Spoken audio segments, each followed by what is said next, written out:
The Sandy and Toddcast is a Mindgarden Media podcast in association with Screw You, Todd Productions.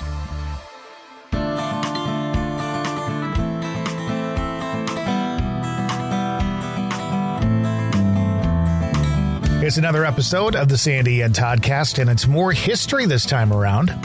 We're doing more history and more paranormal and how everything ties in with each other, which history always ties in with the paranormal. No doubt about it. It does. In fact, that's why we're doing a whole season on it. It is season 8, episode 2. History is No Mystery, part 2 on the Sandy and Toddcast next.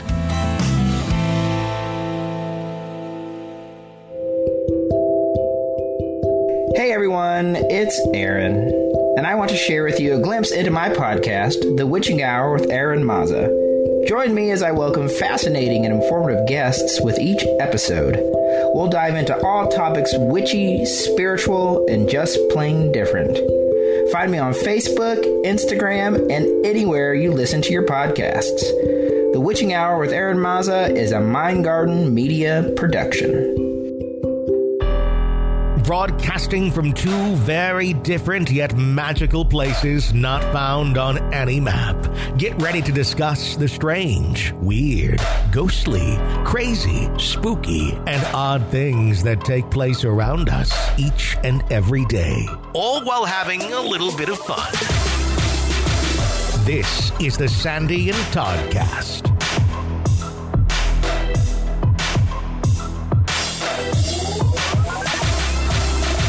Thanks so much for checking out the podcast. She is Sandy.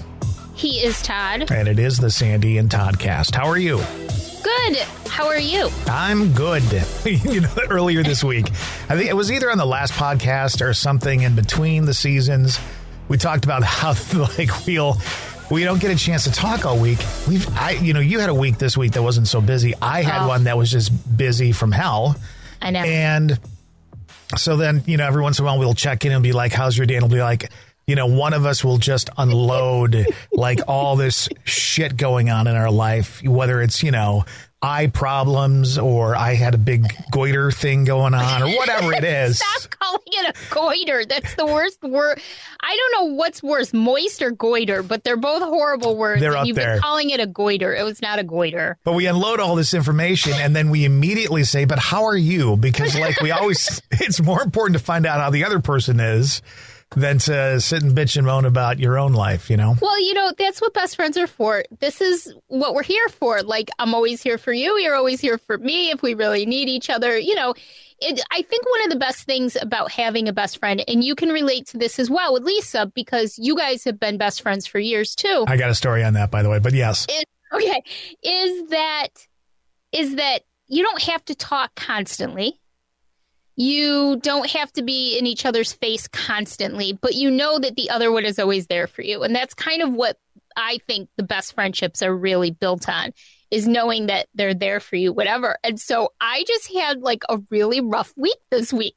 Not only is it spring break week, which I didn't take into account the fact that a lot of the clients that I have probably have kids. They're probably taking vacations. It's spring break week. And it's been completely dead, like all week for me. And I have been going absolutely bonkers. I have done all of the research I needed to do on all of the different projects I'm doing, all the things that are going on. And it's Saturday. Yesterday, I literally sat there all day and watched YouTube videos of police interrogations. Jeez. That's my day.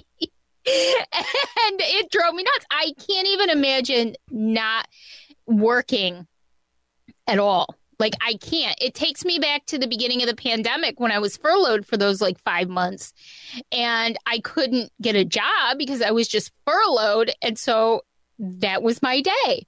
And I don't ever want to deal with that again. So then I've been having some female issues that I unloaded on you as well. And then at the end of it, I said, but how are you doing, Todd? Yep. And we both kind of laughed at that. With an LOL at the end. So, yeah, I mean, it is like that. And I'll just tell you a quick story about Lisa.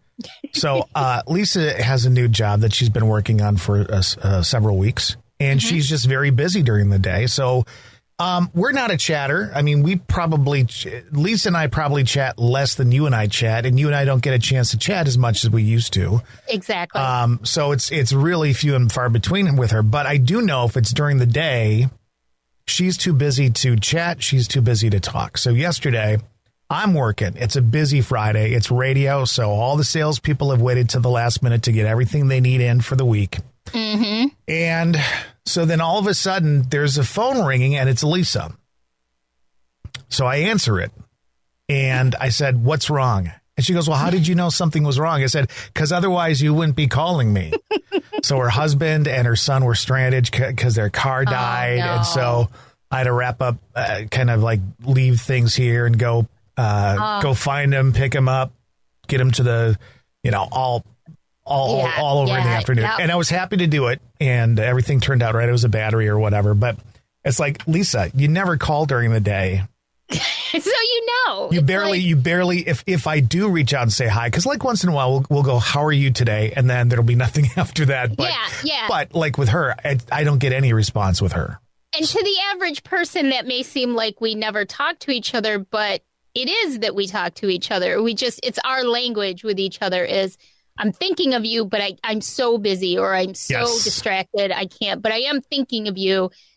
Sometimes it's 4:00 in the afternoon and you're like, "How are you?" Or "How's your day?" I'm like, "Good morning." I'm like, "It's good."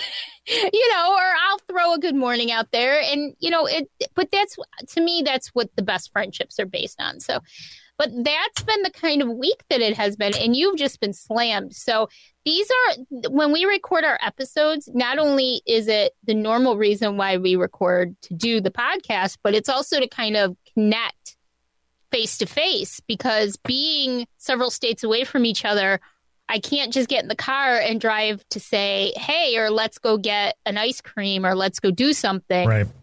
So this is kind of our chance to catch up. So usually our podcast lasts about an hour, but we're on with each other like 2 hours, just, BSing and catching up face to face as much as this is face to face. And, making plans for things or doing whatever we have to do. So, but that's been my week. My week has been spent doing a lot of research for my show Empire Spirits, because we have yet another episode filming coming up in a couple of weeks.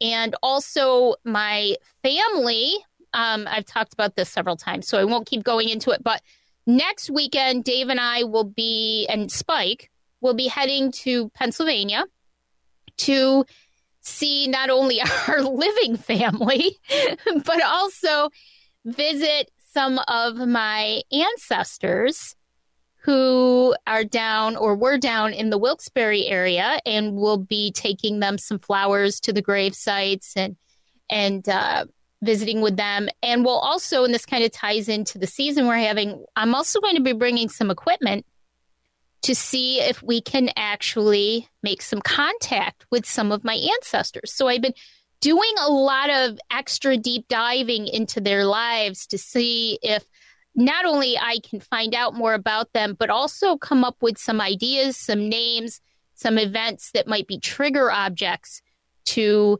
make them want to respond to me. It's not enough, maybe it would be enough just knowing that I am a descendant, I'm a direct descendant, but also knowing that, I know who they are and I know their story, I think might help as well. So kind of ties in with the season. So I've been doing a lot of that all week and doing a little bit of research about the next 2 episodes that we're going to be having. Today's episode, next week's episode, and probably at least one other episode about Door County and Washington Island in Wisconsin. Excellent. So a lot of really cool stuff too, Todd. So this episode, we're going to talk a little bit about Door County, Washington Island, our trip up there, our experiences, generally speaking, with the island and with Door County. And next week, we're going to talk about a couple of specific places that we visited on Washington Island. So cool.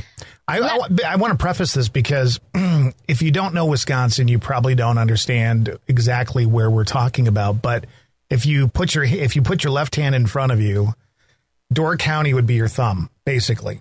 Yep.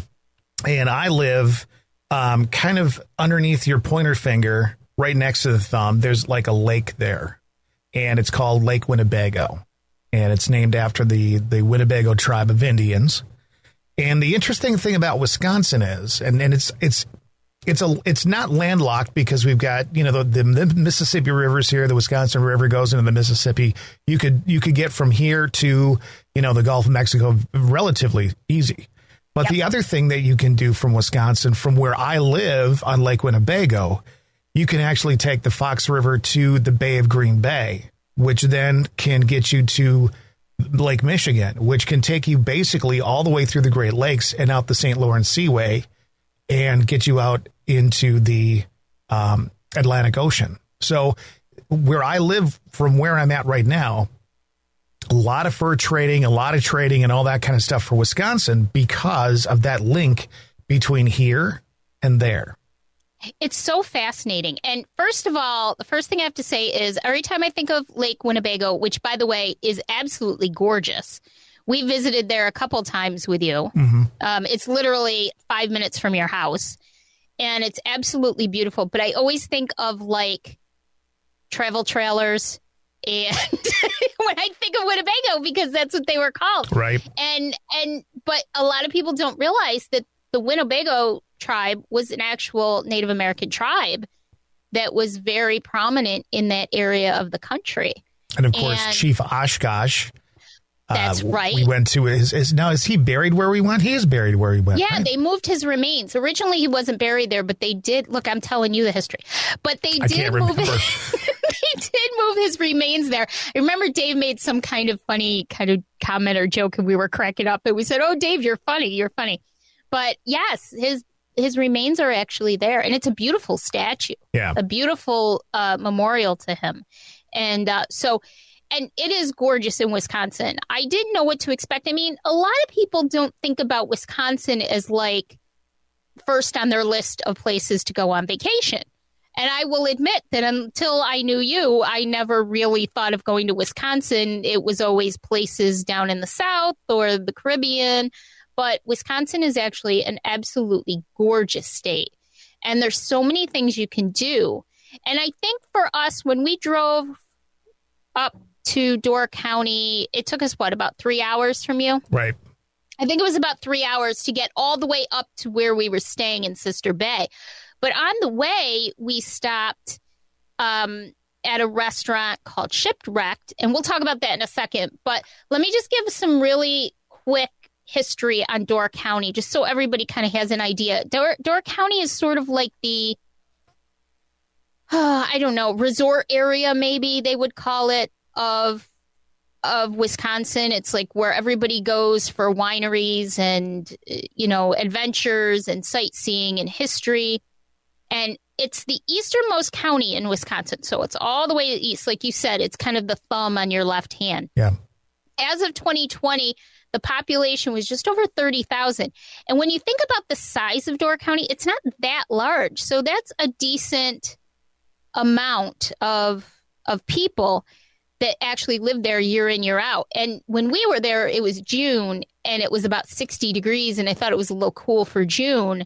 So it must get pretty cold up there, I would think, in the winter, right? Yeah, you've got Lake Michigan there, which of course means cooler winds and lake effect snow and all that kind of stuff. So yeah, it can get cold up there.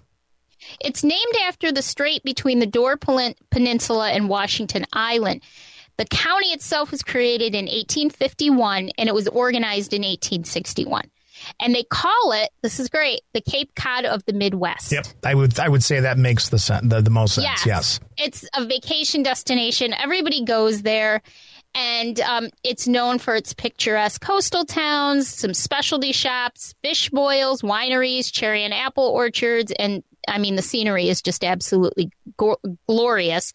Oh, and it's also known for its ghosts as well, all over Door County. Yeah. There are a lot of stories about ghosts and spirits found all over Door County. So here's the deal. We, on our way up through, had to stop and get lunch, and we stopped at Shipwrecked. Now, you guys in Haunted State, season 1, you guys actually investigated Shipwrecked. Right. That's correct. And so it was kind of interesting because you guys, how did that work? You guys detected some energy in one area of the building? Yeah, so there were, we actually investigated twice. So we went one night and we investigated. We had some stuff happen. And then there was another investigation. You know, you go back and you get B-roll and stuff like that for TV shows or whatever. And there was a little bit of an investigation going on. And there's a downstairs and then there's an upstairs. And we were upstairs doing the investigation, which is also where we happened to have lunch that day. Yep. And I had not told you necessarily something that had happened on that second investigation. But you said to me, we were sitting at the table, if I remember the story correctly, you're like, did you guys ever find anything over in that area right over there? And basically what it was kind of like this back bar. There was an open window.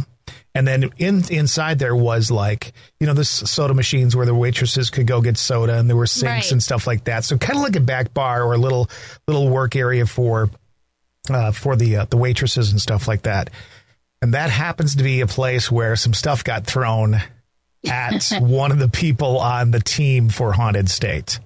And what's cool is, okay, so like me, I usually, if I walk into a room, I'll be attracted to, it won't be like, oh, something's hitting me in the face with it, but I'll be sort of, I'll immediately look to one area if there's something going on. That's just how I'm naturally, like, I just look at it. Right. When we first walked up the stairs, I looked at that corner and then we went and sat down and we were, you know, joking around. We were ordering and stuff.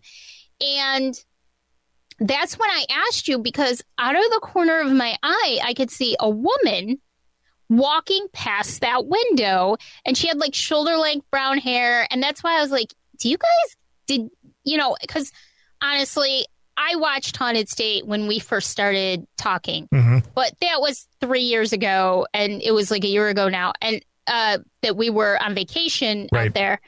And I don't remember those things. I can't even remember what I had for dinner last night. So I don't remember that stuff. And it was just really interesting to me that we both kind of validated each other like in one fell swoop. Like you guys had that stuff happen to you.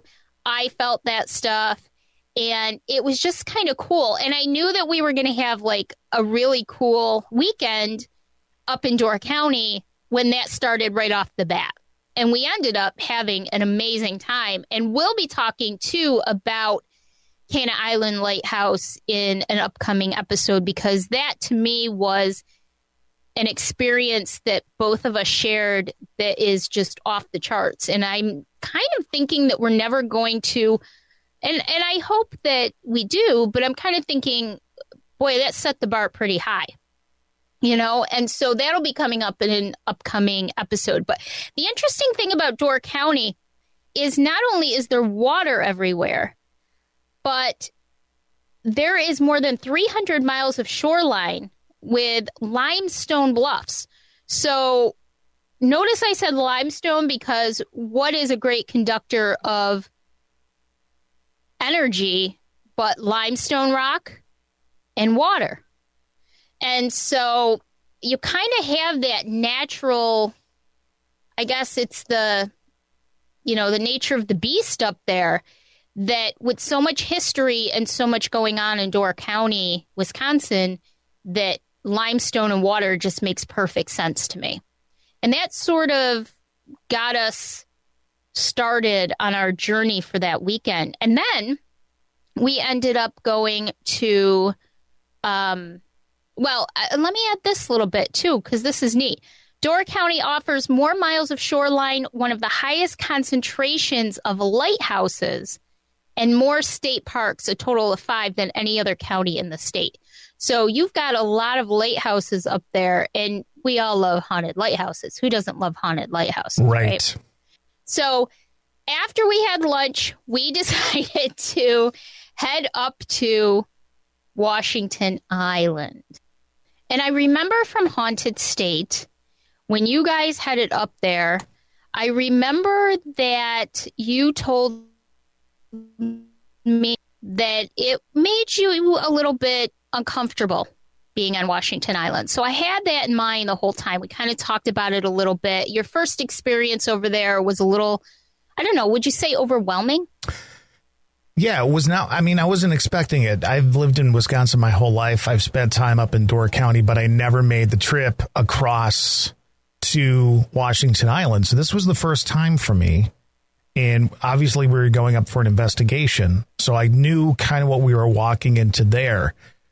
But you don't realize how different an island is from the mainland. I mean, it's not that far. It's a little, what is the trip? Maybe 20 minutes across or something like that? I think so. It was like 20 minutes or so. And you're there and whatever, you know, it's not difficult to necessarily get across, but it's a totally different feel. It is. It is. And I know that it had made you a little uncomfortable the first time. And so I was trying to figure out like how I would feel too ahead of time, which is probably not the best idea in the world.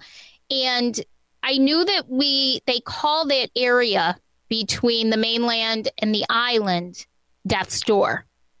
So I wanted to look up Death's Door a little bit and kind of figure out what exactly it is. So Death's Door is the chief navigational passage between the Bay of Green Bay and Lake Michigan.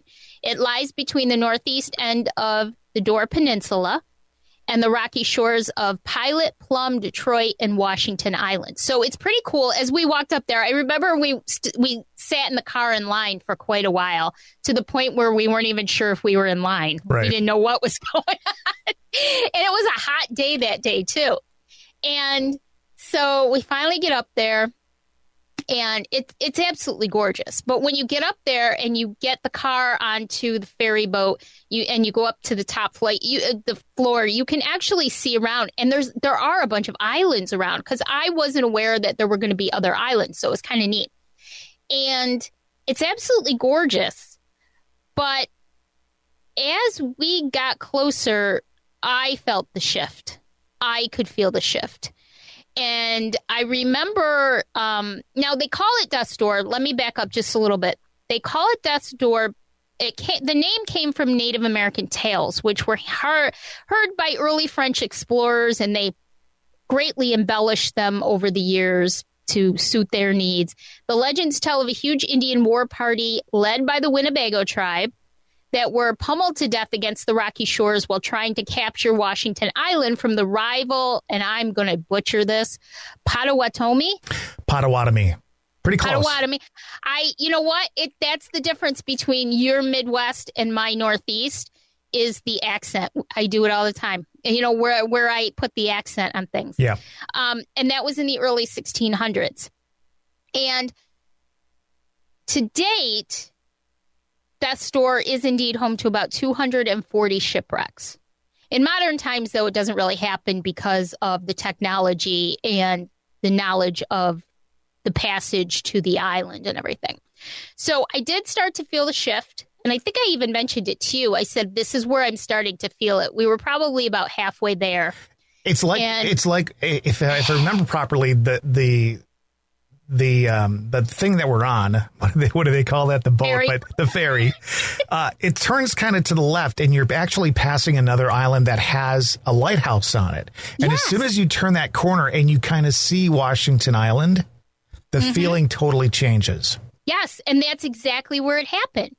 So it was just so weird, because it wasn't scary per se at that point, but it was an energy shift. Like, you could feel the energy shifting. And I can only liken it to going into it was almost like going into a different era, you know? Yeah. Like, it's just a different, and let's face it, when you live on an island, there's about 700 people who live on Washington Island year round. You kind of have a different mindset. You kind of have a different way of living. You are a lot more isolated. And so it's almost like you're back in the old days, even today, in the way of life. And you can literally feel that shift of energy. And I will tell you, Todd,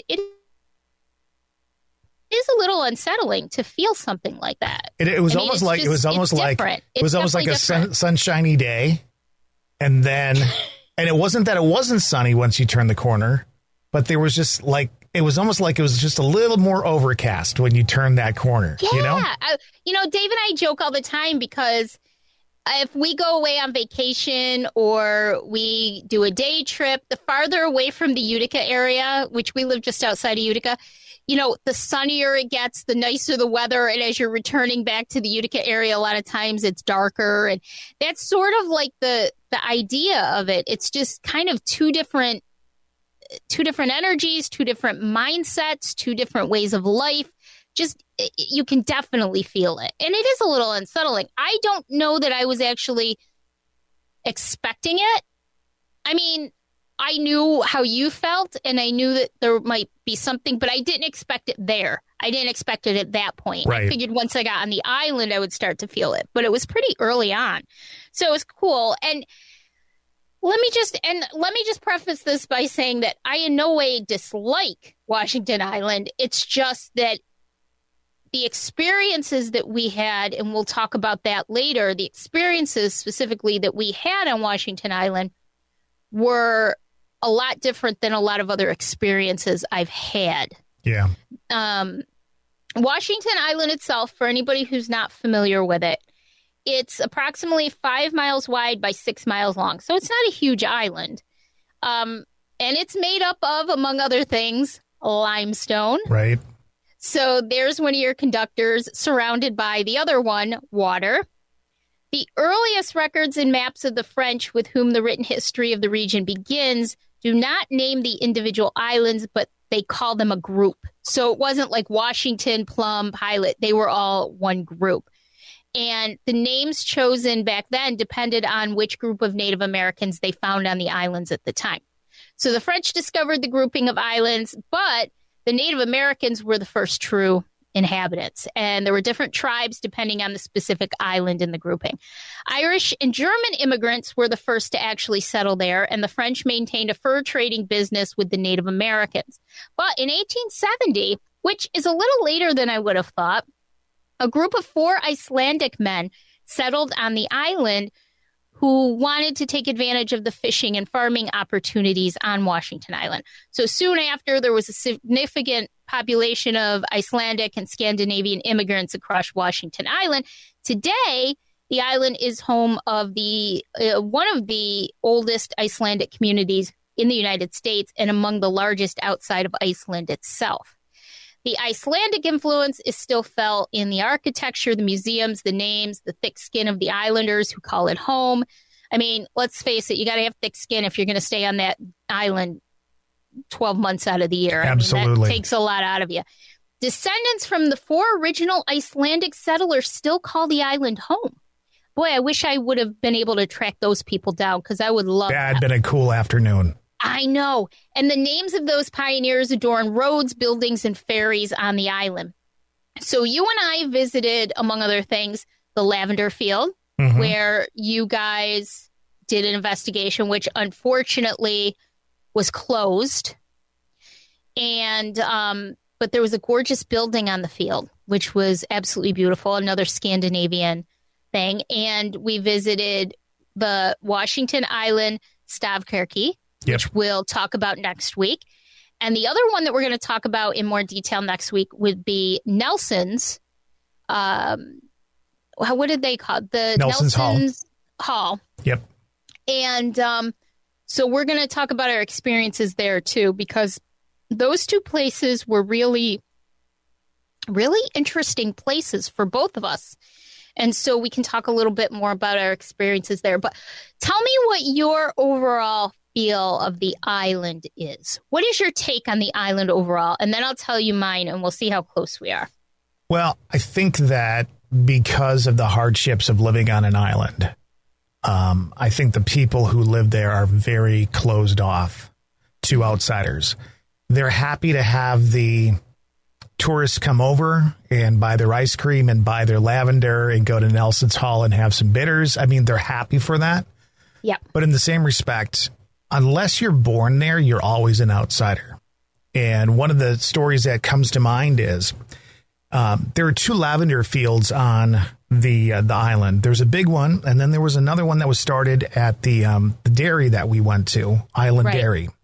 That was originally a dairy on the island. They produced all the milk and cheese and all that kind of stuff for the island itself, butter and all that. And a gentleman who was, I believe the story is he's from Chicago, but he and his wife came up every year to the island and spent the entire summer on the island. And they thought, well, we need to start a business up here. They loved the community. They loved all that. So many, many years ago, they did. And one of the things he said to me is, once an outsider, always an outsider. You're never quite accepted on the island as an islander. Mm-hmm. So there's this very secretive thing. I mean, think about this. There's a small medical center there, but if it's in the middle of the night and you need to get rushed to a hospital, some sort of emergency situation has to take place for you to get a ferry to take you to the mainland to go to the nearest hospital, which is not just on the mainland. There's another trip beyond that, you know? Right. And I thought about how, like, there's a grocery store there. How do you get all this stuff to the grocery store, right? Normally a semi truck backs up and they unload it and it's there. Well, not here. It's got to come across the, you know, and it's just very interesting when you think of things in that major. Nelson's Hall. Okay. They've got beer, they got liquor, they got all this stuff. Where does the beer come from? There's no place on the island that produces it or provides it. So that all has to come across. So it's very interesting. It's one of those places. We had an experience like this when we went up to see Ed Gein's cemetery. And that was, you could feel the energy just driving on the roads. Mm-hmm. Again, not sinister necessarily, not scary, but just different. I remember, not to go down the rabbit hole of Ed Gein, but I remember on the way up, we both said you were feeling it in a certain part of your head. Yep. I was feeling it in a certain part of my head, and you can just feel it. And it's the same kind of thing. As a matter of fact, not this time for research, but back when we first got back from vacation with you last summer, I was looking into Washington Island because of the experiences that we had had. And I remember reading about a lady's story. She wanted fresh flowers. She's a year-round resident. Yep. And she had to literally get in her car, go to the ferry, get on the ferry, get off the ferry. It's like a 30-minute ride. Get off the ferry, then drive a while to get to the place where she could buy plants. Then drive all the way back, then get on the ferry, then get off the ferry, then drive home. I mean, it is literally, that's what you have to do to get things that aren't necessarily on the island. I totally agree with you. Like, I feel like, you know how it's kind of like when the bars close at 2:00 and they're like, it's been wonderful to have you here. We don't care where you go, but you can't stay here. Yep. And it's the same kind of idea. It's like, they're wonderful people. They're very kind and nice. But by the same token, you are not an islander. And so they're, like you said, they're kind of happy to take your money because that's what sustains the island. And they're kind to you, but then you're not one of them. And it's interesting to me because if you think back, speaking of history, years upon years upon years, the layers of that. So you've got the Native Americans. Then you've got the Scandinavian and Icelanders and the French. And maybe the Native Americans weren't that happy to have their homes invaded and taken over and, you know, all of this kind of stuff. And so you've got that, we'll get along with you, but we don't really want you here. We don't really trust you. Right. The trust is not there. Yeah. And that was pervasive in the whole island when we were there. It was just sort of like this, I'm going to be super nice to you, but I'm keeping you at arm's length sort of energy. And it was such an interesting thing. It was thick. It was like literally going back in time. And just, I remember we were at one location there and we were both, I think we were actually recording an episode at Nelson's Hall, an episode of the podcast. And we both were just like, you can feel it. It's like a thickness in the air. It's different here. Not negative, but just it's different. And so the whole island just has sort of like, it's like if somebody put a dome over the island and you were that isolated. And I guess that's what isolation can do to you. They have a good amount of visitors every summer, but by the same token, they're very isolated even then, because they're sort of like they have their hand out to keep you at a distance. And it's just a fascinating thought process. And, you know, they may not be, and we'll talk a little bit more about that next week, they may not be actual ghosts per se, but the energy in and of itself, that residual energy and the energy of the island itself is almost a vibration through the whole island. Yeah. It was like, I was so glad that we went and visited it, because it was just one of the strangest experiences I'd ever had. And it's beautiful on the island. You know, it's beautiful on the island. So really, really cool experience. Next week, we're going to talk about a couple of the places we actually visited. And we'll get into a little bit of history and how that ties in with some of the experiences we had at these two places next week. So it was definitely one of the best vacations I had, even though the island was scary to a certain extent. And scary for me only because of, the experience that I had prior, the last time I had been there. So did you feel better after you left the island this time? I didn't feel necessarily bad, but again, once you turn that corner on the way out, you felt the difference. It was same different. Exact thing. And it was funny because going there, like, we were all hanging out and you were kind of to yourself a little bit. Yep. And I knew that you were kind of like getting ready for it, I guess you could say. And so we just kind of let you go a little bit. And but coming back, it was a little bit more relaxed, a little bit different, a little bit easier. And then we went and we pigged out in Sister Bay, which was a lot of fun. And where did we go in Sister Bay? Where did we eat? We stayed in Sister Bay, and I love Sister Bay. And Sister Bay has a huge Scandinavian influence. Yeah. And we'll talk a little bit more about that next week, too. But we ate at that pizza. It was like a pizza place. Oh, yeah. The crazy tomato or something like that, right? Something like that. Because it was so late at night by the time we got done riding around and doing all kinds of stuff. But it was Sister Bay. I highly recommend if anybody ends up going to Door County. Definitely Sister Bay is really, really cool. So, yeah. So that was our first day at Door County. And we'll revisit that a little bit next week and talk a little bit more in detail of Washington Island, then a few other things coming up too. So it should be a lot of fun. Sounds good. Let's get our spiel in this week. You can find the Sandy and Toddcast on any of the platforms that you normally find your podcasts, including YouTube and Twitter. Be sure to like the Sandy and Toddcast on Facebook to keep up on the latest goings-on, including each week's episode. You can also join our group, Stay Weirdos, friends of the Sandy and Toddcast, for more fun. Stay Weirdos is a safe place to share your thoughts, feelings, ideas, and random inappropriate memes without judgment. Sandy and Todd also have a podcast called the Empathecary Podcast. It's for empaths, by empaths. And if you know an empath, you might want to listen too. Find and like the page on Facebook. And finally, if you're thinking about starting your own podcast and just aren't sure where to start, Sandy and Todd can also help with that too. Mindgarden Media is their latest project where the dynamic duo can guide you every step of the way in your podcasting journey. Editing, producing and consulting is what they do. Like Mindgarden Media on Facebook or email them at themindgardenmedia@gmail.com. And as always, thanks for staying weird. And there you go, your spiel for the week. And the second episode in this season already in the books. And I love talking about our experiences there and that weekend because it was so much fun. And that location, Door County in Washington Island, a very, very cool place. And next week, the stuff we're going to talk about will be very exciting. I have to say that trip, that whole long weekend that we spent up in Door County last year, was in a lot of ways mindset changing for me, thought process changing, almost kind of life changing in a lot of ways as to how I look at the afterlife and how I approach the afterlife. And we'll talk about that a little bit more coming up this season, too. Interesting. All right. Until we see you next week. Bye. Bye.